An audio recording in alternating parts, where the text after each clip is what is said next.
Buenos días. Buenos días. Buen día. Aquí estamos, ya siente calorcito otra vez. Ay, ay, ay. El otro día estuvimos, ¿qué? 19 horas sin luz. Después del tormentón que cayó aquí en Tequis. Para ustedes ni se enteraron, pero nosotros estuvimos 19 horas sin luz. Ay, ahorita si hay luz, está todo normal, muy bien, qué bueno.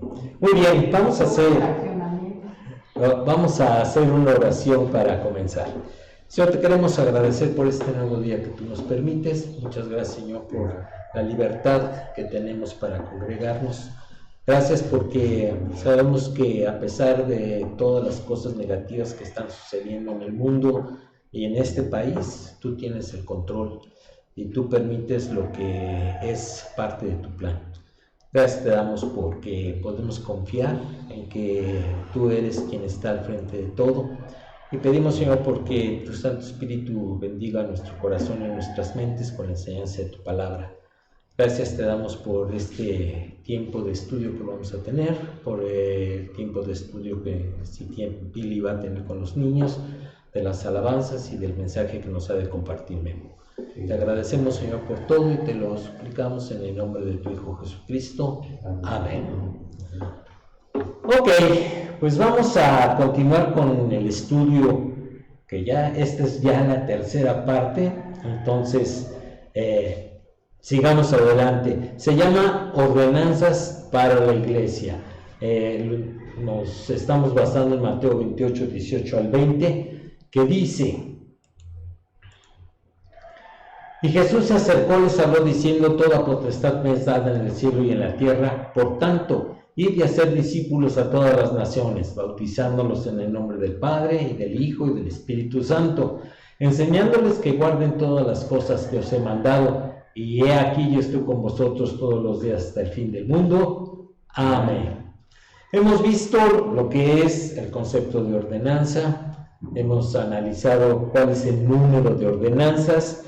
Estamos viendo la ordenanza del bautismo, vimos que es la definición de bautismo, y estamos viendo lo que es el objeto, los objetos del bautismo. ¿Qué es esto? ¿A quién se le aplica el bautismo? ¿Ok? La cuestión es: ¿se deben bautizar solo los creyentes o también los bebés de padres creyentes?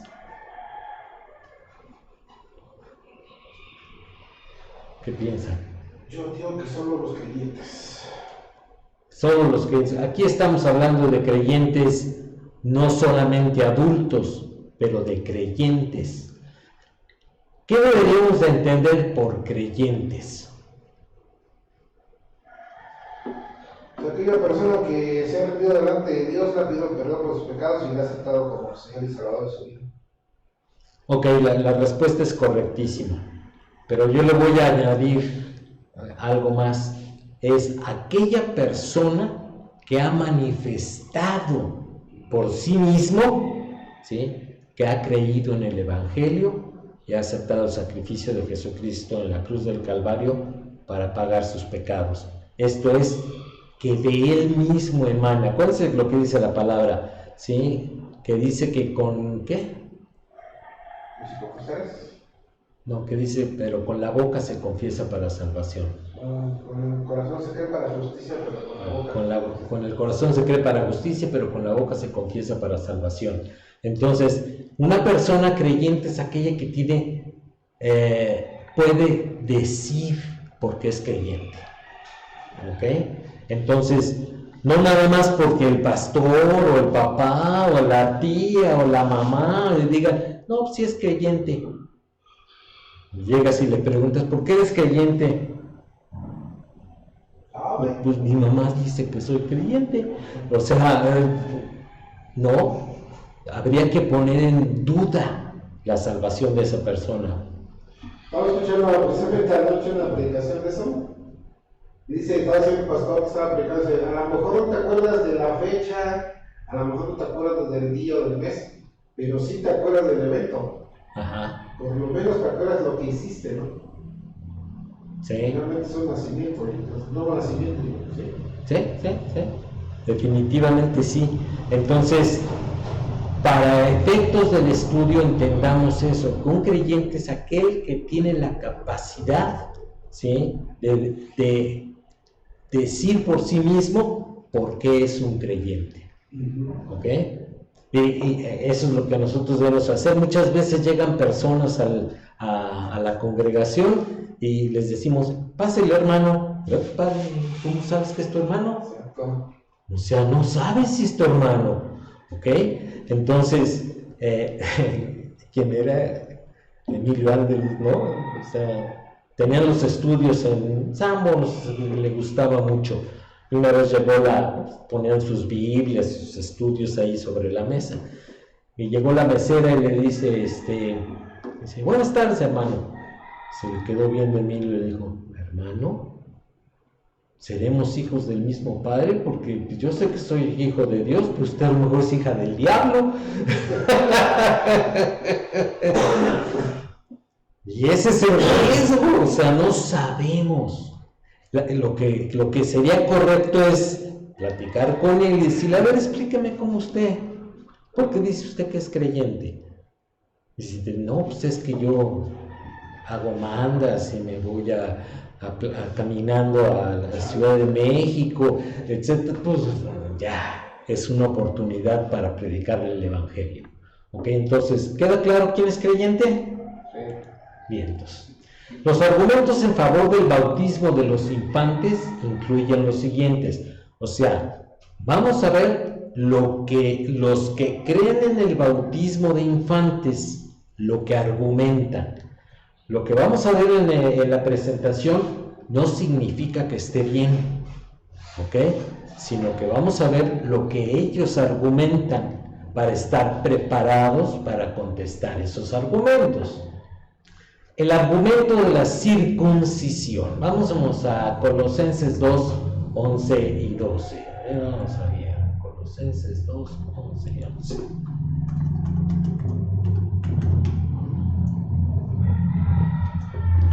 Dice, en él también fuisteis circuncidados, con circuncisión no hecha a mano, al echar de vosotros el cuerpo pecaminoso, carnal, en la circuncisión de Cristo, sepultados con él en el bautismo, en el cual fuisteis también resucitados con él, mediante la fe en el poder de Dios que le levantó de los muertos. Amén. Estos dos textos están haciendo una relación directa entre la circuncisión y el bautismo. Pero yo pregunto, ¿aquí ven prepucios y agua? No. No, ¿verdad?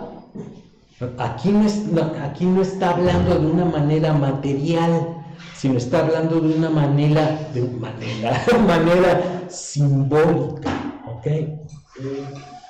Y eso es lo que tenemos. Perdón. Si me regalas una pastillita, por favor. En que, ¿cómo es que debemos entenderlo? Claramente relaciona la circuncisión con el bautismo. ¿Sí? ¿Un ratito? No, así echándolo así nada más. Gracias. Okay. A ver. Bueno, porfa. Y vamos a ver de qué manera. Dice, puesto que los bebés se circuncidaban bajo el antiguo pacto, deben ser bautizados en el nuevo pacto. ¿Esto es bíblico? Esto es pura lógica. Si en el anterior se circuncidaban, pues en el nuevo pacto tiene que haber algo similar, que es pues el bautismo. ¿Por qué? Porque es una ordenanza de Cristo. Pero ahí no están aplicando enseñanza bíblica, sino la lógica. El argumento se apoya en el concepto de la teología de pacto. de un pacto de gracia único que incluía un rito de iniciación en dicho pacto, siendo el rito la circuncisión en el Antiguo Testamento y el bautismo en el Nuevo. Ese es el equiparamiento que están haciendo, pero ese equiparamiento no es bíblico, ¿ok? Es pura lógica. Estos ritos indican la membresía en el pacto, no necesariamente la fe personal. ¿Quiénes creen de esta manera?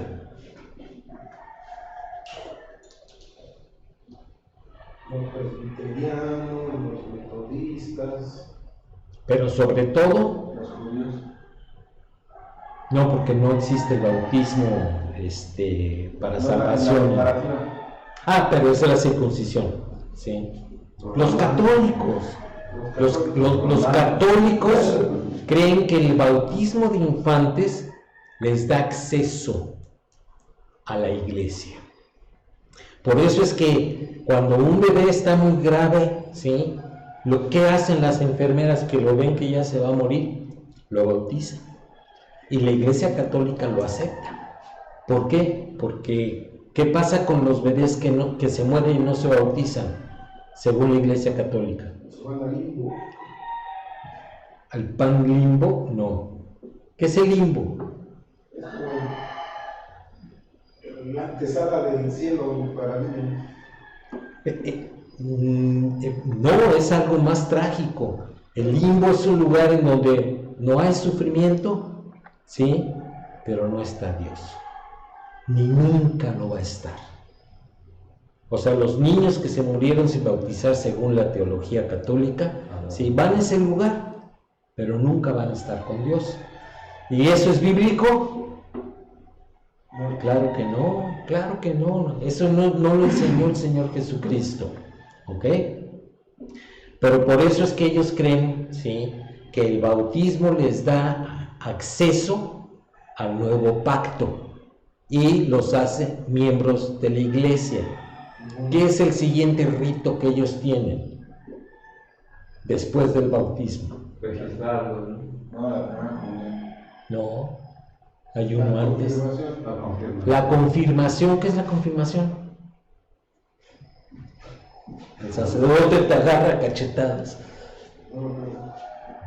Es una exhortación a que creas y a que el niño diga que sí, pues sí, pero no le dan la oportunidad de hacerlo, ¿no? O sea, nuevamente, la persona que está participando en el rito no tiene la oportunidad de decir que está creyendo, ¿sí? Eso es fe de los papás. Y todos los que estamos aquí presentes, por ahí pasamos. Ah, bueno, tú no, qué bueno, sí, pero todos los demás fuimos bautizados, confirmados, primera comunionados, sí, y ya, hasta ahí, sí, ya. Pero por obligación. Por costumbre, es la costumbre familiar, ¿ok? Y pues, nadie quiere ir en contra de la costumbre familiar. Ahora, vamos a ver el argumento histórico. Desde los tiempos primitivos, la iglesia practicaba el bautismo de los infantes, por lo tanto, es permisible. Es lo que dicen ellos. Acuérdense, no se me vayan a perder. ¿Sí? Los padres de la iglesia respaldaban el bautismo de los infantes, a menudo relacionándolo con la circuncisión. Pero acuérdense que una cosa es el antiguo pacto y otra cosa es el nuevo pacto. ¿Qué pasó con el antiguo pacto? Con el Antiguo Testamento. A los 8 días, ¿no? No, Hebreos dice que es obsoleto. Y lo que es obsoleto desaparece. Entonces, todo el ritual que venía del antiguo pacto desaparece en el momento que Jesucristo muere en la cruz, ¿sí?, resucita y asciende al cielo. todo eso que los judíos lo siguen cumpliendo a cabalidad, porque son judíos. Pero a todos los demás gentiles, nosotros no tenemos nada que ver en ese entierro. Absolutamente nada. ¿Por qué absolutamente nada? Porque vivimos en un pacto de gracia. Y acuérdate que la gracia es, todo proviene de Dios. Claro, pero ya no tenemos absolutamente nada que ver con el Antiguo Testamento. Bueno, en cuanto a, acuérdate que el Antiguo Testamento contiene principios a seguir, pero en cuanto al ritual del Antiguo Testamento no tenemos nada que hacer. Porque si no, ahorita tendríamos que venir con nuestras ovejitas y aquí mismo tendría que estar con su efod y sacrificando borregos y no, pues eso ya no, para nosotros eso no. Yo estoy de acuerdo, pero de todos modos estamos de una u otra manera ligados. Por ejemplo, el no matarás lo sigues practicando. Sí, pero eso no es ritual. ¿Ok? No, estamos hablando del antiguo pacto. Todo el pacto. Y todo lo que es el antiguo pacto de manera ritual. ¿Ok? No tenemos sacerdotes, no tenemos calendarios en donde los sacerdotes fungían, no tenemos un templo como el que tuvieron ahí, que tendría que estar en Jerusalén. O sea, todo ese tipo de cosas son el rito o la ceremonia para asociarnos con Dios. De eso no tenemos nada. Nosotros No tenemos circuncisión, por ejemplo. sí, pero para asociarnos con Dios, ¿qué tenemos que hacer? Pues aceptar a Cristo. Creer en el Evangelio. ¿Ok? ¿Qué tiene que hacer un judío para asociarse con Dios? cumplir la Torah. Cumplir la Torah, nacer judío, ser circuncidado. O sea, si no, no pertenece al pueblo de Dios. ¿Ok? ¿Tenemos algo que ver con eso? No. En ese sentido lo estoy diciendo. ¿Ok? ¿Más dudas? ¿No? Ok. Entonces, los padres de la iglesia pensaban que era una continuación del antiguo pacto. Acuérdense que a los cristianos se les denominaba la secta de los cristianos. ¿Qué es una secta? Una sección. ¿Una qué? Una sección, una parte de... Sí, es un grupo que se ha desprendido de algo más grande, ¿ok? Y que cree de una manera diferente de donde se desprendió. Bueno, ellos decían, el cristianismo es una secta del judaísmo, porque creen en Dios, creen en abluciones, creen o sea, el punto de vista de los judíos, pero no es así. Es como Martín Lutero, ¿no? Que apartó. Ándale, sí, exactamente. Pero el hecho de que la iglesia primitiva practicara o creyera algo, no lo hace correcto en sí mismo. ¿Ok? ¿Qué es lo que lo hace correcto? Él está pasado por el filtro de la palabra de Dios. Claro que sí, claro que sí. Algunos en la iglesia primitiva enseñaron la regeneración bautismal, lo cual es una herejía. Acuérdense que el bautismo no salva. Porque si el bautismo salvara, Jesucristo hubiera bautizado. Y él no bautizaba. Entonces, la regeneración bautismal es algo que no es correcto. Ahora, viene el argumento de los componentes de la familia. Los componentes de una familia casa se bautizaban en los tiempos del Nuevo Testamento. Vamos a ver. Sería probable que a lo menos algunos infantes estuviesen incluidos en algunas de las casas. Vamos allá a Hechos 11:14.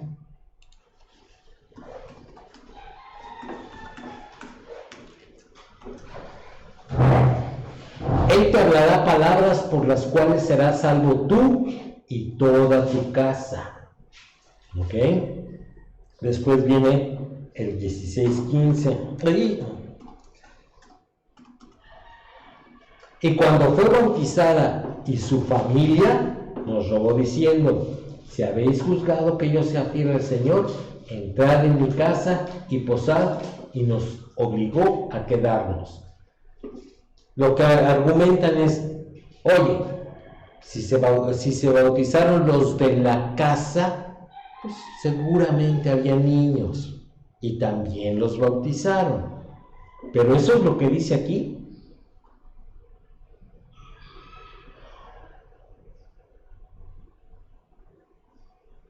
¿Pregunto? No, eso no es lo que dice aquí. Vamos ahora al 18:8.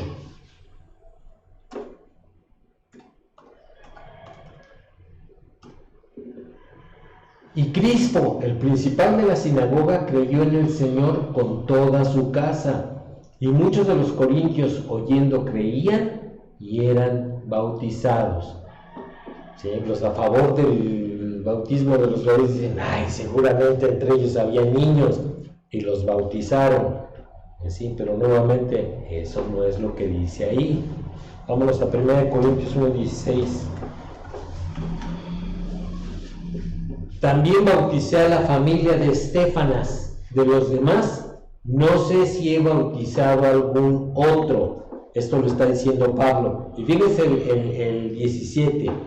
Pues no me envió Cristo a bautizar, sino a predicar el Evangelio, no con sabiduría de palabras, para que no se haga vana la cruz de Cristo. ¿No envió Cristo a bautizar? Sí. ¡Sí! Pues es la ordenanza. Sí, pero Dice: no. ir y hacer discípulos, bautizándolos en el nombre del Padre, del Hijo y del Espíritu Santo. Pero aquí de lo que está hablando es: el bautismo no es lo más importante. Lo más importante es el Evangelio. Eso es lo verdaderamente importante. ¿Y qué es el Evangelio? Las buenas nuevas.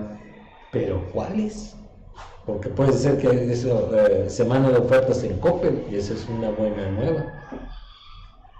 Conforme a la palabra que está escrita. Que Cristo murió, resucitó y ascendió al cielo. ¿Okay? Ese es el Evangelio. Ahí lo dice en 1 Corintios 15. Entonces, el Evangelio es simple. Que nosotros lo compliquemos es otra cosa. ¿Ok? Pero el Evangelio es tan simple que los niños lo pueden entender. ¿Ok? No lo hagamos complicado. ¿Ok? Amén. Amén. Algunos también citan Algunos también citan la promesa del hogar de 1 Corintios 7:14 como que no solo se permitía, sino que además se esperaba el bautismo de los infantes de una familia donde solo hubiera un padre creyente. Vamos a ver qué dice 1 Corintios 7:14. Porque el marido incrédulo es santificado en la mujer, y la mujer incrédula en el marido, pues de otra manera vuestros hijos serían inmundos, mientras que ahora son santos. Y entonces lo que dicen: ahí está. O sea, con que haya un creyente en la familia, todos son santificados. Y entonces se pueden bautizar. ¿Pero eso es lo que dice ahí? No es lo que dice allí. O sea, son argumentos. Es la lógica actuando. Por eso el subtítulo es el argumento de los componentes de la familia. ¿Ok? No es lo que dice directamente la palabra.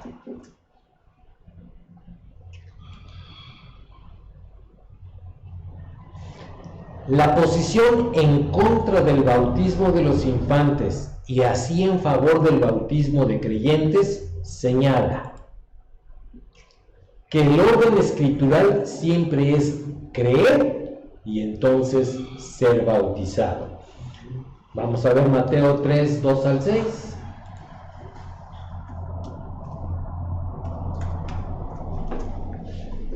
Y diciendo, arrepentíos, porque el reino de los cielos se ha acercado. Pues este es aquel de quien habló el profeta Isaías cuando dijo, voz del que clama en el desierto, preparad el camino del Señor, enderezad sus sendas. Ay, espérenme, hasta el 6. Y Juan estaba vestido de pelo de camello y tenía un cinto de cuero alrededor de sus lomos, y su comida era langostas y miel silvestre.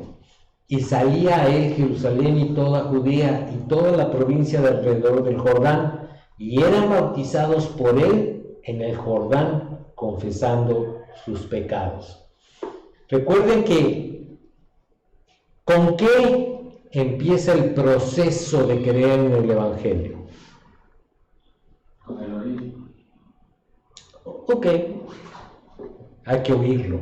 Luego, bueno, también puede ser que leyéndolo pueda tener acceso. Pero bueno, ok, sí. Enterarte del Evangelio, pues. Vamos a ponerlo de ese nivel. Luego, creerle al Evangelio. Y luego, confesar. Arrepentirte. Tú no te puedes arrepentir de aquello en lo que no crees. Por eso el arrepentimiento, ¿sí? Algunos lo manejan en la predicación del Evangelio junto, ¿sí? Con la fe, ¿sí? O junto con el perdón, porque ¿cuál es el siguiente paso después de arrepentirte? Pedir perdón. Claro, es decirle a Dios, Dios, tú tienes toda la razón. Soy pecador, así soy yo. Como tú dices, así soy. Y estoy arrepentido de haber vivido así. Perdóname. ¿Ok? Ahí sale. Luego, ¿cuál es la siguiente etapa? Ser obedientes, disciplinados. Bueno, dijéramos que eso ya es la vida cristiana. Pero en el momento de creer en el Evangelio, ¿hay una siguiente etapa? Recibir en su corazón. ¿Sí? Regresamos otra vez a creer. ¿Sí? Que ahí ya sería, ya no utilizaría la palabra creer, sino confiar. Ok. Dios dice que con esto es suficiente, yo le creo, yo confío. Y ya. Y el que confía, o sea, no tiene dudas al respecto. Te abandonas a él. Sí. ¿Tú tienes dudas de que te tire tu moto, Luis? ¿Que me qué? ¿Que tu moto te tire? No, la moto no. La moto no, tú te puedes caer, Ajá. pero la moto no te tira. Claro. ¿Ok? No tienes por qué estar viviendo con incertidumbre de que, ay, a ver si este animalote no me tira. O sea, no. Si te subes al caballo, a lo mejor sí, pero la moto no. ¿Ok? La vida cristiana es así. No tenemos por qué estar viviendo con dudas. Si nosotros le entregamos nuestra vida al Señor, está entregada una vez y para siempre. Y el Señor dice que estará con nosotros todos los días hasta el fin del mundo. Amén. Pues así hay que vivir. No hay por qué vivir con dudas o con incertidumbres de que, ay, a lo mejor hoy está volteado para otro lado Dios y no va a tener cuidado de mí. No es así. A ver, espérame, levantó la mano primero. Ese es el problema con los grupos que enseñan que la salvación se pierde. O sea, lo que están enseñando es de que no es suficiente lo que ha hecho el Señor Jesucristo como para que tú confíes de que va a ser para siempre, ¿no? Sí, pero ahí, ¿cuál es el problema de esa doctrina? Que no confían en Cristo. Porque es insuficiente. Sí. O sea, ellos tienen que hacer algo. Y entonces ya no nada más es Cristo, ¿verdad? Es Cristo más sus obras. Exacto. Eso no es evangelio. Así es. Sí, por eso se vive con incertidumbre, porque la realidad es que, aunque somos pecadores redimidos, no tenemos que estarnos preocupando por perder la salvación, ya nos la dieron. Dice vida eterna, no dice vida temporal, o vida mientras te portas bien, o vida los primeros 5 años y después, pues quién sabe, ¿verdad? O sea, no, es vida eterna. Sí, Luis. En ese tema yo creo que no es el dudar de lo que Dios ha hecho. Yo pienso que no debemos de dudar, obviamente, de lo que Dios ha hecho, porque es suficiente y eso es total. Pero de lo que sí debemos de dudar es de si realmente estamos en la fe o no estamos en la fe. ¿Por qué digo esto? Porque le preguntas a un católico y te va a decir que sí. Tú platicas con un católico, te digo porque yo tengo una suegra que es católica y que cada día se van asimilando un poquito más al cristianismo actual. Cada día. Y tú les platicas acerca de la salvación, acerca de la confesión, acerca del arrepentimiento y te van a decir que todo eso ya lo creen. Entonces el punto es que dice la Escritura, pruébese a sí mismo. Y eso es lo que sí tenemos que hacer, probarnos a nosotros mismos y convencernos de si realmente estamos en la fe o no estamos en la fe. Y eso no hay nadie que nos lo pueda decir, sino más que nosotros mismos teniendo una intimidad con Dios. O siendo honestos con nosotros mismos, ¿no? Que es el sentido del texto. El de pruébese a sí mismo es, pues chécate, my friend, porque a lo mejor... Eso es a lo que me refiero. No eres cuando tienes creyente. una intimidad con Dios, eres desnudado y todo se exhibe delante de Dios. Si es real tu relación íntima con Él, todo se exhibe de tal manera que no puedes argumentarle a Dios cuando tienes esa intimidad. Pero, o sea, a lo mejor es simplista lo que te voy a decir. Yo creo que una persona que tiene una verdadera intimidad con Dios no tiene esas dudas. No las tiene, porque estás en la gracia. Acuérdate que cuando nosotros vivimos en la gracia, vivimos por acá arriba. Y el mundo está acá abajo. ¿Por qué? Porque cuando caminamos con Cristo, andamos acá, no acá. Cuando tú tienes dudas de tu salvación es que no estás en la gracia. Por alguna razón te caíste de la gracia, como dicen Hebreos. O sea... A ver, ahora lo voy a plantear de otra forma. Mi suegra no tiene dudas de su salvación, ¿es salva? Si tu suegra puede explicar por qué, yo no tengo por qué decir. Seguro que te lo explica. Ajá. Te lo explica definido. Porque te digo, incluso ya muchas cosas que yo he platicado con ella, llega el momento que las atesoran, que antes no las hablaban, después las atesoran y ahora ya te las comparten. Entonces, ese es mi punto. Pero en este caso es por sus frutos los conoceréis. Dice la Escritura. Okay. Ahora, acuérdate que lo que tiene actualmente la religión popular es entrenamiento, que no es lo mismo que tener fe. Como bien dices, ¿sí? Actualmente tú hablas con una persona católica y pues haz cuenta que estás oyendo un creyente, pero en la vida diaria, dudas mucho que sean creyentes. ¿Por qué? Porque sus frutos no pueden ser de otra manera más que de la carne. No pueden dar fruto. ¿Ok? Entonces, nosotros como creyentes si tenemos dudas de nuestra salvación, pues sí, examinémonos. Porque a lo mejor, no estamos en la comunión con Dios o ni siquiera somos de la familia de Dios. Pero cuando una persona pertenece a una religión, ¿sí? ¿Qué es lo primero que hace un religioso cuando verdaderamente conoce a Dios? Se sale de la religión, porque ya no necesita la religión. se da cuenta que lo que ha hecho es superior a la religión. Entonces lo que antes era así, conociendo a Cristo, se vuelve así. Sí, Memo. Yo te iba a mencionar precisamente lo que están haciendo. O sea, yo con un familiar allá en Pachuca tuve ese caso, ¿no? De que ella juraba y perjuraba que sus consuelos eran salvos. Y hasta lo decía, o sea, no, es que son salvos más, yo los vi discipulado. Dije, ¿y dónde están? No, pues siguen yendo a la iglesia católica. ¿Y por qué? Porque un verdadero cristiano inmediatamente, un hijo de Dios inmediatamente, porque tenemos muchísimos casos, inmediatamente choca. O sea, es algo natural el hecho de que tú aceptes a Cristo y choques inmediatamente con el mandamiento. Así.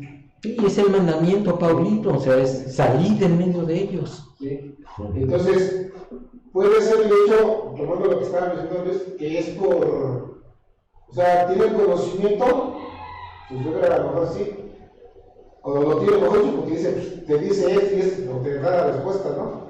Pero no tiene la convicción firme en su corazón. Claro, porque O sea, hablamos en la mente. de entrenamiento. Están entrenados. ¿Sí? Y por otro lado, perdón, y por otro lado,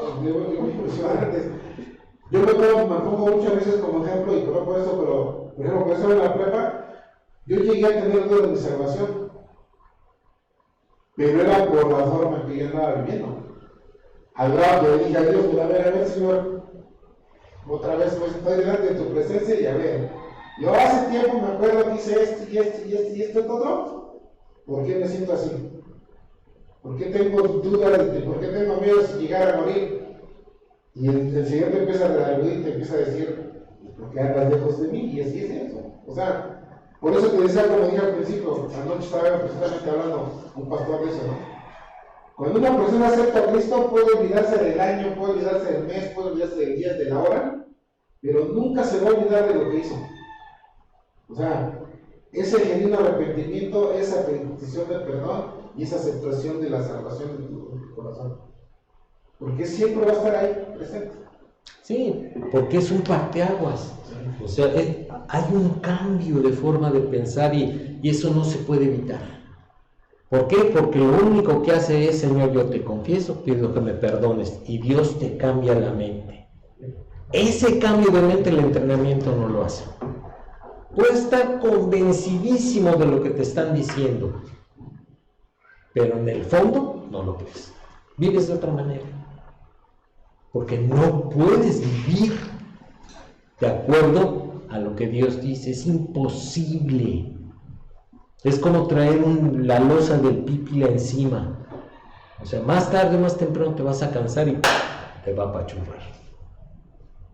¿Ok? Y la clave es el texto que dijiste, ¿no? Por los frutos. ¿Sí? Sí.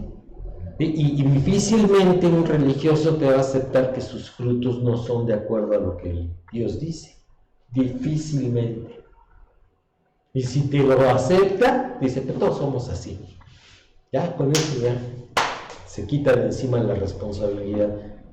No. Ahorita no estamos hablando de los demás, estamos hablando de ti. Y ahí es donde ay, se enojan con uno. Pero bueno. Vámonos al 28-19, que ese ya lo conocemos. ¿Sí? Ahora al 2:37 al 38.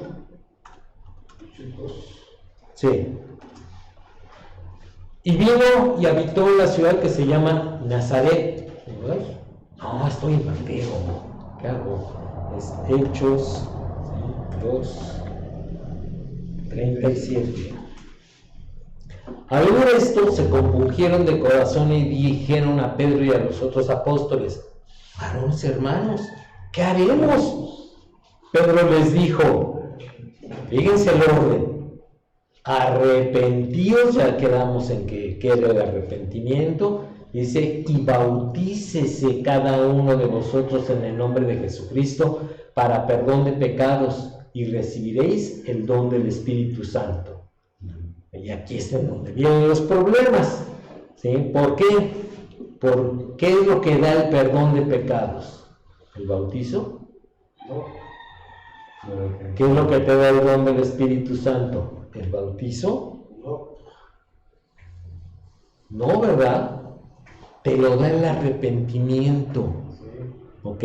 Bueno, te lo da Dios por medio del arrepentimiento.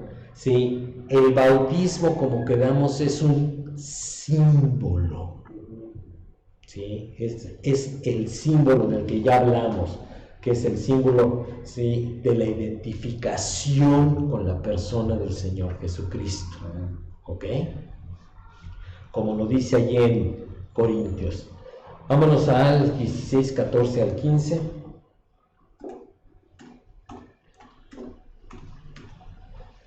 Entonces una mujer llamada Lidia, vendedora de púrpura de la ciudad de Tiatira, que adoraba a Dios, estaba oyendo, y el Señor abrió el corazón de ella para que estuviese atenta a lo que Pablo decía. Y cuando fue bautizada y su familia, nos rogó diciendo: si habéis juzgado que yo sea fiel al Señor, entrad en mi casa y posad. Y nos obligó a quedarnos. ¿Ok? ¿Qué fue primero, el bautismo o la fe? La fe. Dice que el Señor abrió el corazón de ella para que estuviese atenta. Ahí fue donde Dios le ayudó para que ella pudiera creer. Eso sí lo hace Dios. Nosotros cuando estamos compartiendo el Evangelio, esa debería de ser nuestra oración.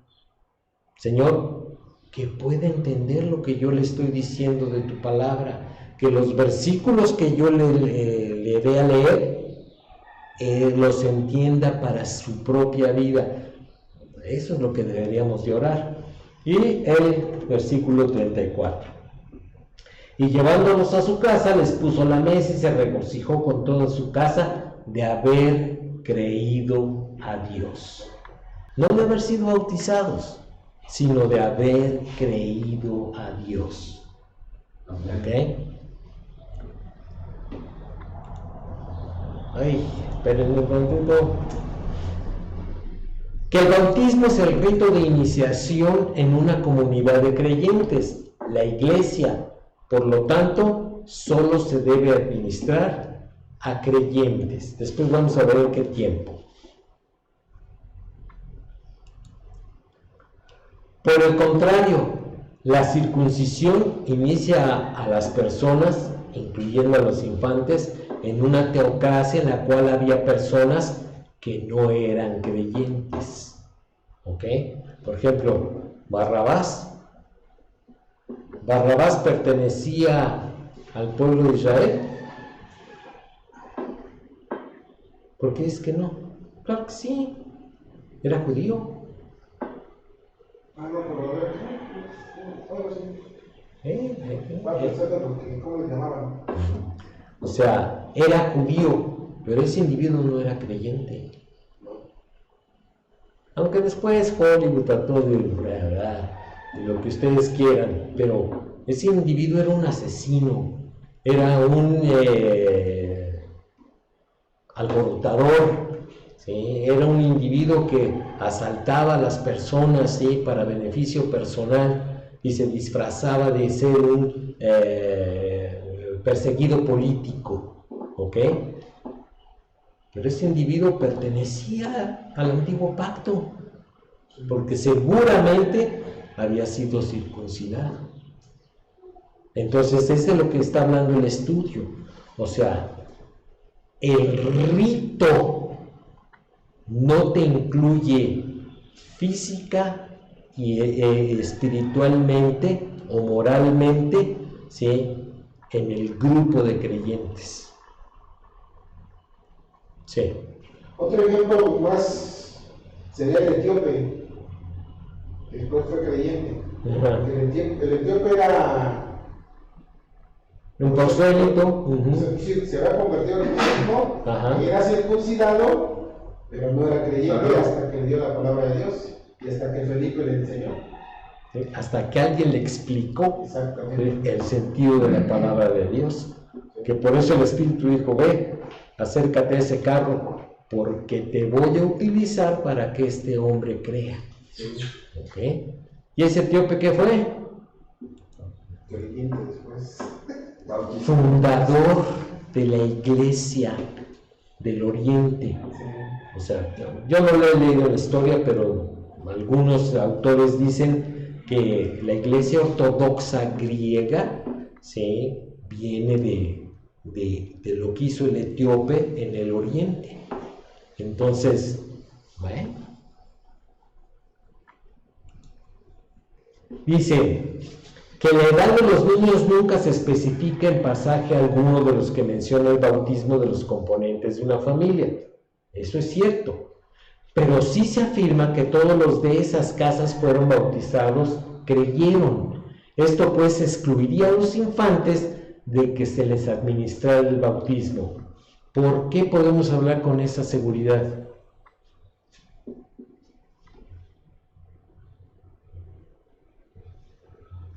¿De quieren bautizar a los infantes? ¿Sí? De que dice, esto pues excluiría a los infantes de que se les administrara el bautismo.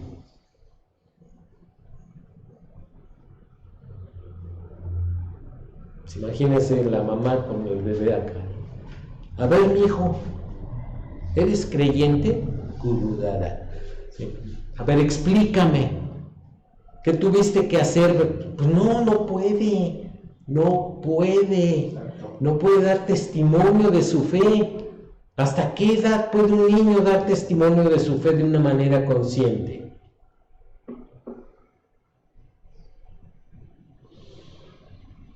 Cuando son adolescentes, ¿no? Ah, te fuiste muy arriba. 7, 8 años. Sí, ¿verdad? 7, 8 años es donde ya tienen convicción de pecado, ya pueden entender el fondo de los conceptos, ¿sí? Aunque bueno, yo creo que hoy en día un poco todavía más abajo, ¿no? O sea... Bueno, Desde antes mismo hay sus excepciones que de 4 años. Sí. Pero... Por eso dije, hay sus excepciones, Sí, pero la generalidad, sí. En términos generales, sí, 6, 7 años. Ahora, que algunos niños vivan de una manera impía desde muy chiquitos es otra cosa. Sí. No tiene nada que ver con el Evangelio. ¿Ok? Eso depende de sus circunstancias. ¿Sí?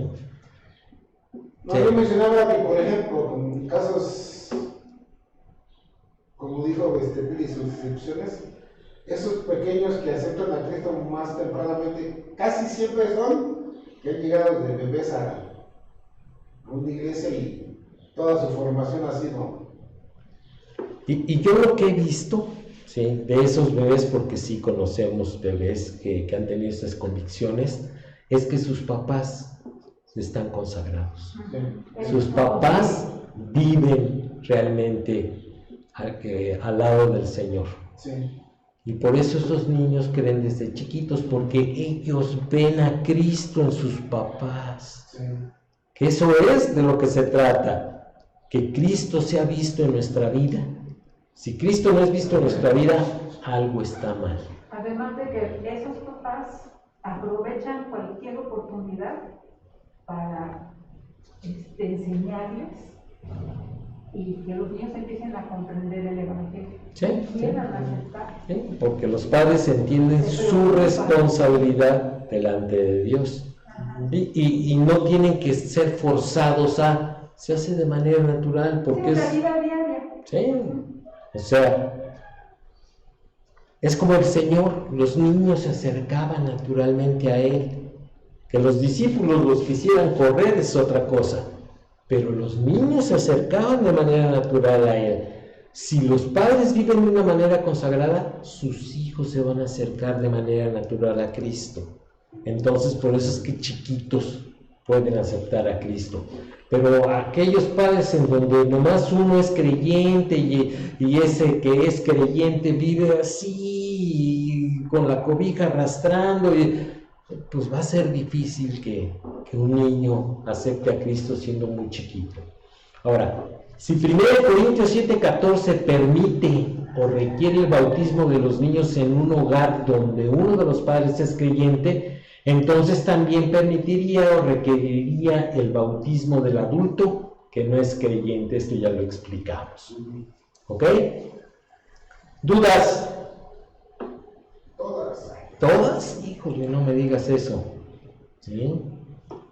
Y aquí lo vamos a dejar, porque lo que sigue es el rebautismo. ¿Ok? Y esto es muy común, lamentablemente, en los grupos cristianos. ¿Sí? Pero vamos a dejarlo aquí para no presionarnos con este tema. Si no hay dudas con respecto al quién es el objeto del bautismo, si yo tuviera que pedir un resumen, ¿qué diría?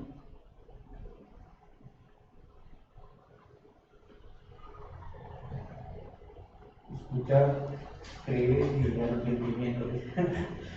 El objeto el objetivo del bautismo, ¿sí? Es solo creyentes. Y ya explicamos quiénes son creyentes. ¿Ok? Por eso excluimos a los infantes. Ahora, hay grupos que dicen, pues yo no tengo problemas de bautizar niños. Si se quieren bautizar, que se bauticen. Eso no es bíblico. Pero como vimos, tampoco es antibíblico. Ahí hay que entender, a ver, ¿ese niño puede dar testimonio de su fe? ¿Sí o no? Ah, bueno, en ese punto sí, pero si nomás lo haces por el hecho de ¿cómo se llama? De tener números, no. No, pero hay otro camino. Y te lo voy a decir, allá en México, ¿sí? Se tiene la enseñanza en la Iglesia de México, de que dado que el que se va a bautizar tiene que dar testimonio de su fe. Un hermano, ¿sí?, que era uno de los líderes de la iglesia, dijo, yo quiero que mis hijos se bauticen. Y en aquel entonces el pastor le preguntó, ¿tú quieres que tus hijos se bauticen o ellos quieren bautizarse? Sí, no es como Esa es la pregunta que hay que hacer, ¿sí? Y cuando se les preguntó, ¿te quieres bautizar? ¿Sí? Bueno, es que yo quiero como todos los demás. Y se le preguntó, ¿o te quieres meter a la alberca? Bueno, sí, me quiero meter a la alberca. Eso me olvida porque muchas veces, es el hecho de que a veces el pastor comete el error, o los líderes, o los padres cometen el error, dicen, no, pues, como alguien me dijo, pues yo tengo fe de que mi hijo es creyente, y ¿cómo sabes? No, pues yo por eso lo bauticé. Digo, pero ¿cómo sabes de que realmente es creyente, no? Si ni siquiera tiene el conocimiento de lo que es el bautismo.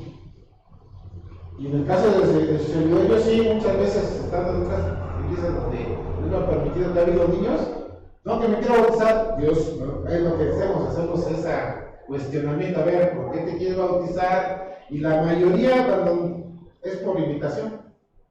Sí. Al menos que hables con ellos a solas y les expliques, entonces es diferente, ¿no? Pero si es así, en grupo casi siempre es por invitación. Sí.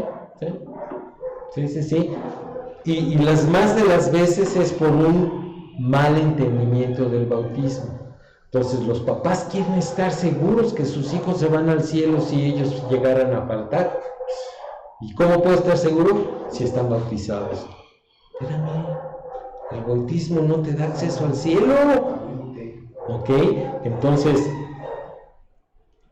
por eso es tan importante que el pastor o el líder espiritual se dé el tiempo para rascar qué es lo que realmente está creyendo la persona que está solicitando el bautismo. Porque muchas veces es una iniciativa de los papás, no es de ellos. ¿Ok?